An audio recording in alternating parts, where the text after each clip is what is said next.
Assalamualaikum warahmatullahi wabarakatuh. Good morning everybody. How are you today? Nice to meet you. Baik, pada kesempatan pagi hari ini saya Dedi Bustami sebagai guru bahasa Inggris dari SMK Negeri 2 Yogyakarta ingin memberikan sebuah materi yang akan tentu bermanfaat buat Anda sekalian. Pada kesempatan ini adalah the basic language, yaitu tentang simple past tense. Ada beberapa hal yang mungkin diperlukan oleh Anda untuk memahami sebuah materi ini. Agar lebih jelasnya nanti akan saya sampaikan dalam bentuk slide. Oke, baik, kita lihat bersama di slide untuk saya jelaskan. Jadi saya sudah jelaskan akan menyampaikan simple past tense. Yang pertama yang perlu dipahami adalah kaitan dengan diawali dengan definition atau pengertian bahwa simple past tense itu kalimat tenses yang digunakan untuk menyatakan kejadian yang terjadi di masa lampau dan telah berakhir di masa lampau juga. Nah, biasanya baru tadi saja, baru sedetik pun itu sudah dikatakan lampau. Bisa 10 tahun, seratusan tahun lampau. Jadi pengertian lampau itu fleksibel ya, tidak hanya terbatas dengan waktu. Baik, saya lanjutkan. Nah, yang kedua yang perlu dipahami setelah definition, yang kedua adalah pattern atau pola atau rumus. Secara umum rumus simple past tense itu ada S-nya itu adalah subjek, ya, ada verb, ya, verb to, ya, selalu verb to. Ada O-nya objek, ini adverb of time, keterangan waktu. Ini biar memudahkan, jadi biasanya disingkat. Tapi kalau belum paham, S itu maksudnya subjek, O-nya objek, ya.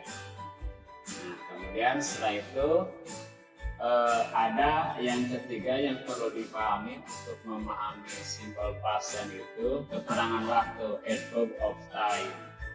Nah, diantaranya yaitu tentang just now, baru saja, adverb baru saja, just now. Yesterday, kemarin artinya. Last week, minggu lalu.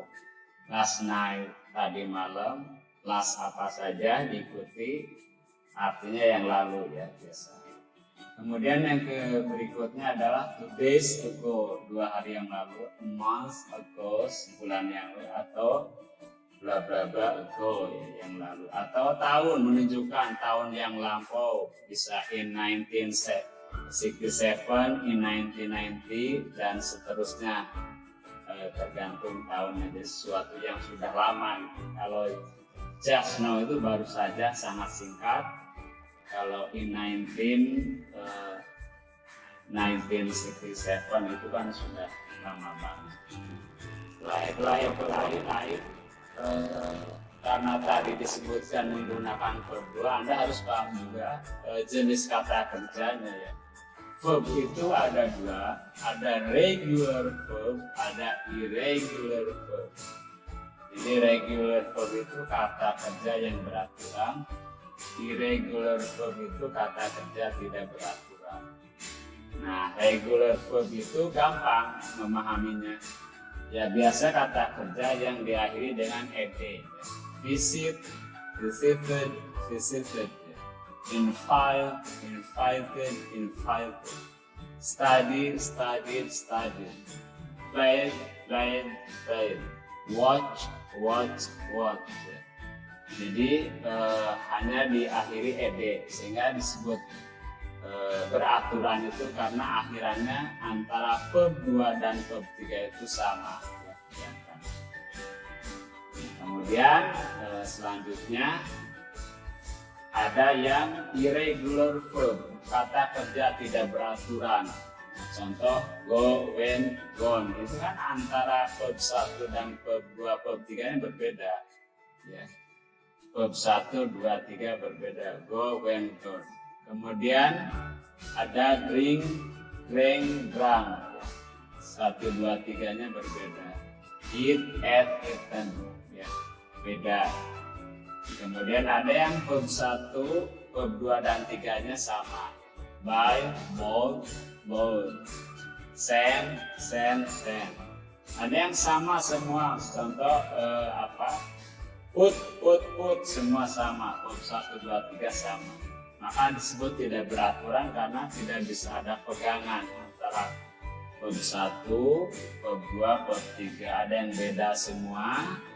Ada yang 2-3-nya sama, ada yang 3-3-nya sama, tidak berubah seperti put, put, put, ya, atau cut, cut, cut. Ya. Itu tentang kaitan irregular verb. Nah, ada verb itu di sana ada yang menggunakan kata kerja, ada yang menggunakan non kata kerja, yaitu dengan menggunakan to be. Ya, to be-nya kalau verb 1 itu is, maka ketika verb 2-nya jadi was, ya. Am jadi was, are jadi were. Ya. Itu kalau kalimat yang non kata kerja. Kemudian contoh kalimat yang menggunakan verb, contoh ya, biar mudah karena kita dalam berinteraksi ya, dalam berbicara bahasa ini, speak English with the other people, ya, usually use the other sentence, ya, not just positive, but use negative and interrogative. Kita terkadang menggunakan negatif dan interrogatif. Gabriel visited to Katarina's house yesterday. Jadi di sini menggunakan verb 2, subjeknya kan verb 1, verb 2, positifnya. Terus ini objeknya, ini adverb of time-nya. Nah, ketika menggunakan negatif, menggunakan boleh did not, boleh didn't, tapi yang sering digunakan didn't ya. Ini hanya memperjelas didn't itu apa, did not ya. Tapi ketika muncul did-nya, verb-nya itu kembali ke asal khusus simple past, kembali ke verb 1.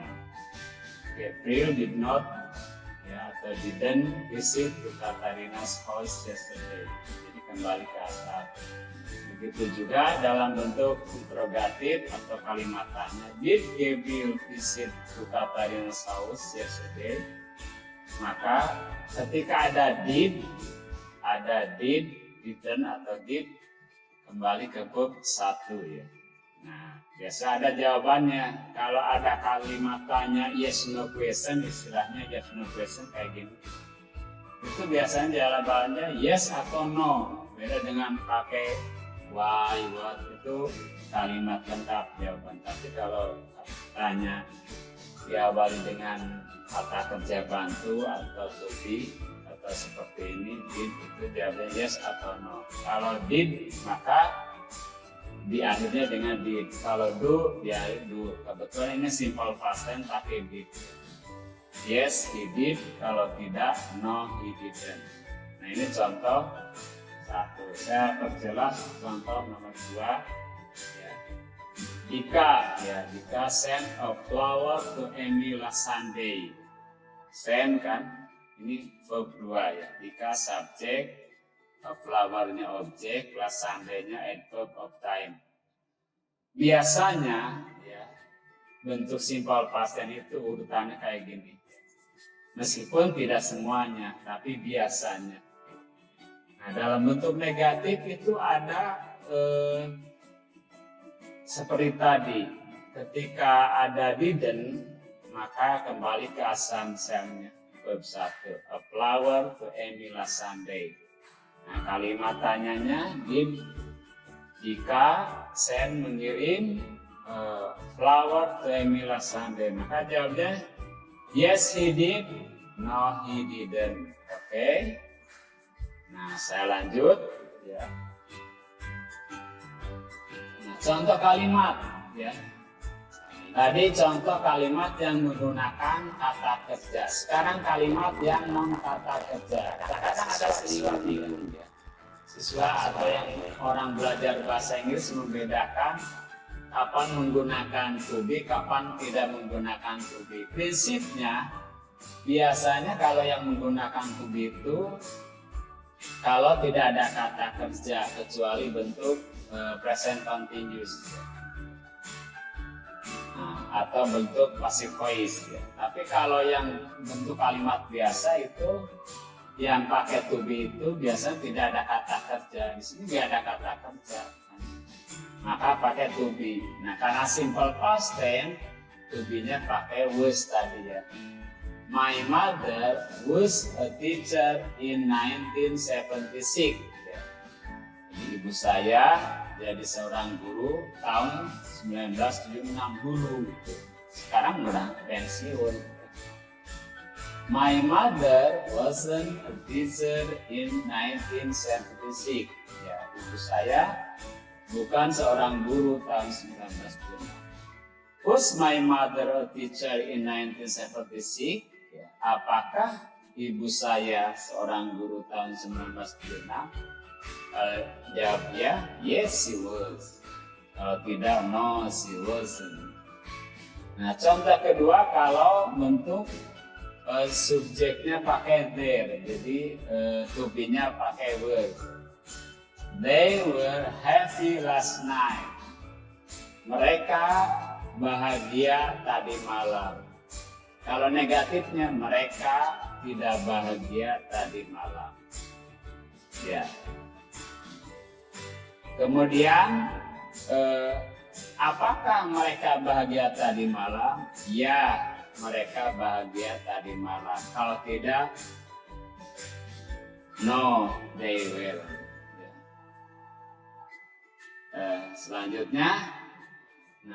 Selanjutnya biar Anda dalam belajar bahasa Inggris setelah menerima materi tadi penjelasan, saya ingin ngecek gitu. Ngecek bisa atau tidaknya, paham atau tidak, maka ada latihan. Silakan ditulis, write the following sentence by using negative and interrogative.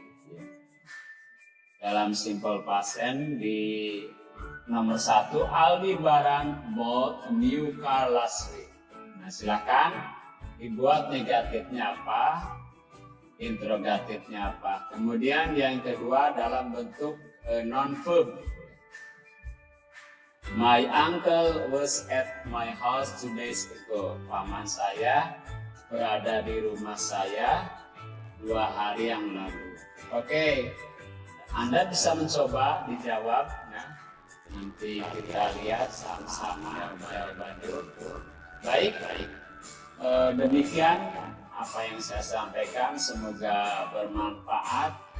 Yang sederhana, presentasi sederhana ini, tapi memiliki kepentingan yang tinggi karena simple past tense adalah the basic material in studying English. Dari sekian tenses yang ada, termasuk simple past tense. Oke. Baik, tadi saya sudah jelaskan beberapa hal kaitan dengan simple past tense. Semoga Anda bisa memahami dengan jelas dengan penjelasan yang seperti itu. Mudah-mudahan ini sangat bermanfaat karena simple past tense adalah materi yang sangat mendasar sehingga Anda perlu paham. Dengan penjelasan ini mudah-mudahan memberikan pencerahan pada Anda sekalian. Oke, thanks very much for your attention. See you later. Assalamualaikum warahmatullahi wabarakatuh.